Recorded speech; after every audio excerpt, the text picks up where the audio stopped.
Hello, friends. Have you ever watched YouTube videos and wondered why some presenters sound like they're lost at sea and some presenters sound like they're standing right next to you? Have you ever joined a Zoom meeting and found that it's easy to follow what some people are saying, but other people you're really having to concentrate and listen in order to get things right? Have you ever been to a real lecture in a lecture hall and wished that the lecturer had subtitles? My name's Steve Cross. This is the second video in a series about how researchers can improve their online presentation skills, and today we're looking at voice secrets, how to make yourself heard and how to make yourself understood using your body and using the technology available to you. As with all the videos in this series, this video is recorded straight through as a one-take presentation because I think it's be unfair to teach you how to do presentations while I'm using editing myself. There will therefore be mistakes. I might even have to do bits twice, but we'll work together and we'll find out a lot about how we can communicate more effectively, and specifically why, while I'm recording this video, I sound like this instead of sounding like this. I thought I'd start by talking about the technical aspects of recording your voice. So what you can't see just out of shot, I'll lift it up, is I'm recording my voice with a big chunky microphone, but it doesn't really matter what kind of microphone I'm using.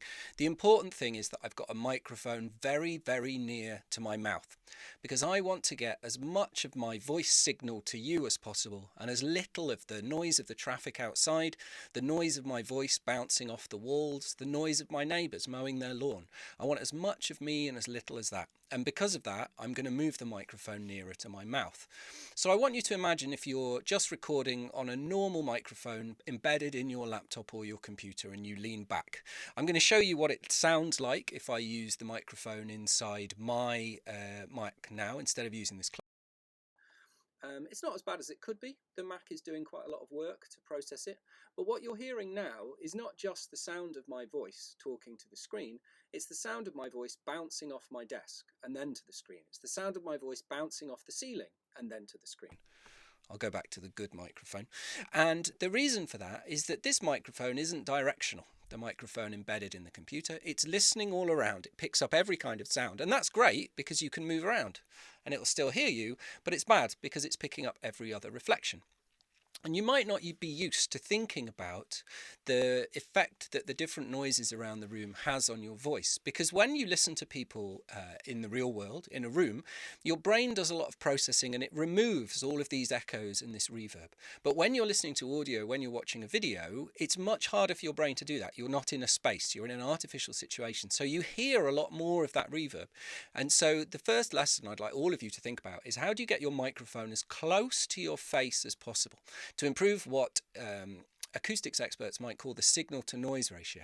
And it doesn't have to be a big fancy microphone like mine. I'm a professional presenter. I need kit like this. If you're only doing occasional presentations, you don't. But even something as simple as a set of headphones with a microphone on a lead below can improve the way that your presentations sound absolutely incredibly. But there's more to sounding professional, and there's more to getting your message across and being the person that people can understand and the person that people can tell when they're saying something very important and when they're doing filler than just sorting out your technology and your spacing. The second thing I want you to think about is how you use your voice. So one of the challenges of recording like this is that usually you're giving a presentation on Zoom or on Teams or on Skype or on Google Hangouts or on any other app that contains video conferencing, and people have watched a number of presentations already and they are tired. We call it Zoom fatigue as a nickname in the industry, but really it's about watching video after video is much harder than watching people give short presentations. It's one of the reasons why video presentations tend to be very short, much shorter than a typical lecture would be. My typical training session would normally be half a day or a day. Online, it's 90 minutes to 2 hours because people get so tired of staring at a screen and processing the information coming into them. And so one of the things you've got to do to make it easy for viewers of your presentations to understand you and to take away the important bits of your presentation is to use your voice. So just to give you an example, I'm currently using what I think of as my podcast and video recording voice. It's very heavily modulated. It goes from quiet bits to loud bits a lot. It goes from low pitch to high pitch a lot, and everything is very accentuated. My actual real speaking voice is more like this. This is how, if you met me in a normal meeting, this is how I would sound. And as you can tell, That's actually a lot harder to understand through equipment like this. You're having to focus in, you're having to look at my lips more to work out what I'm saying, rather than using this very information rich, very highly modulated voice. The other thing about this voice is it is louder than my real voice. There's a temptation when you have a microphone in front of you to think, the microphone will do all the work. I don't have to do the work. I see this a lot when I run live shows. Many of you will know I'm a professional comedian on the side, and when you hand somebody a microphone, quite often they hold it a long way away from their face and they speak very quietly because they think the microphone will do the work. But when you're presenting on an online video thing, you're not just chatting to somebody, you are still presenting. You need to talk as if you were presenting in a room. The microphone in a live situation is there to reinforce your voice, not to replace it. And even in a recorded situation like this, actually speaking at a decent volume as if you were addressing a small group of people will give you a much better signal to noise ratio, much less traffic, much less of the sound bouncing off the screen, the sound of the sound bouncing off the desk than you would get in other circumstances. So please think about how you're going to use your voice. How are you going to project? Another big part of using your voice when doing an online presentation is conquering nerves. Now, nerves, I think, are a natural part of any presentation, whether online or in person. Some people I know think online presentations are a lot less nerve-wracking than real presentations. I don't agree completely. I think they're nerve-wracking in a different way. Instead of being able to see people's faces, you can't get any sort of reaction. You don't know how your talk is going because you haven't got those little bits of body language and those little noises and the nods that people make when they're agreeing with you at a normal meeting. So it can be very nerve-wracking, and this is a thing that I want us to take seriously, because the important thing to remember about nerves is that nerves are a physiological reaction. You know, it's not a real anxiety-inducing thing. No presentation will ever go so badly it causes you a real problem, and no presentation really is that important. Most presentations are they're just practice for the next presentation. They're just a way of getting your message across, where you're getting your message across in lots of different ways. And so the important thing with nerves is to recognize them and to accept that they're happening. You might want to look up some relaxation exercises. YouTube is full of excellent relaxation exercises, but you might already know what relaxes you. Before you do an online presentation, you might want to sit down for 5 minutes and calm down, rather than rush straight into it from doing something else, so that the adrenaline from the other thing you were doing is still running. So I want you to take your nerves seriously, sit down, and try and take a few breaths and concentrate on how you're going to speak. The number one effect I find that nerves has on people is they start speaking very, very quickly.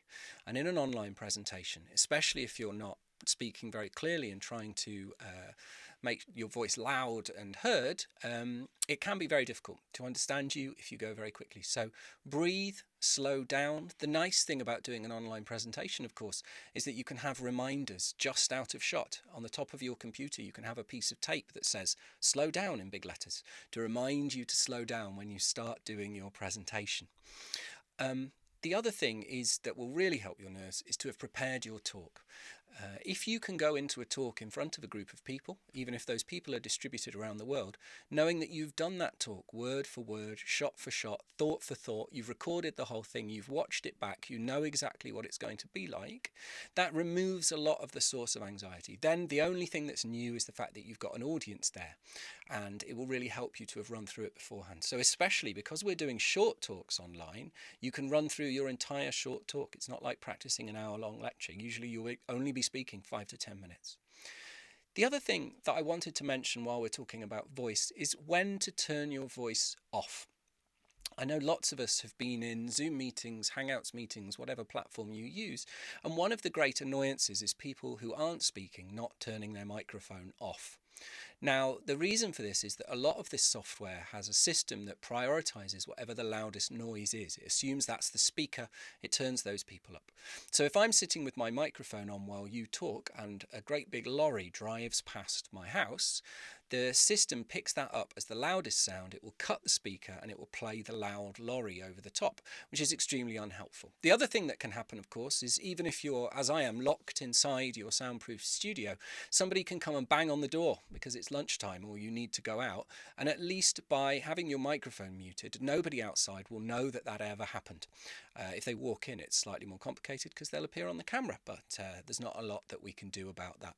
So remember, if you're in a meeting and you're not talking, keep yourself muted, but keep your hand over the mute on-off button so that you can jump in and be part of the conversation in a very lively way. So thank you for joining me today for a very quick discussion of some ideas that you can use to improve your voice while you're in meetings. I just wanted to leave you with one final thought. In our next video, we're going to talk about body language. And one of the ways that you can really improve your voice is by having a very active sitting posture when you're giving a presentation. Sometimes for online presentations, I even stand up in order to get the pipe that connects my mouth all the way down into my lungs as straight as possible so that I can project, so that I can push air through my system and I can sound very clear. But we're going to look at more of that next time. So do come back and join me for body language. If you'd like to see videos of me and my friends doing very silly things, this is my YouTube channel where you can come and see people being funny about science and other academic subjects. I've been Steve Cross. Have fun doing your online presentations, and I'll see you next time.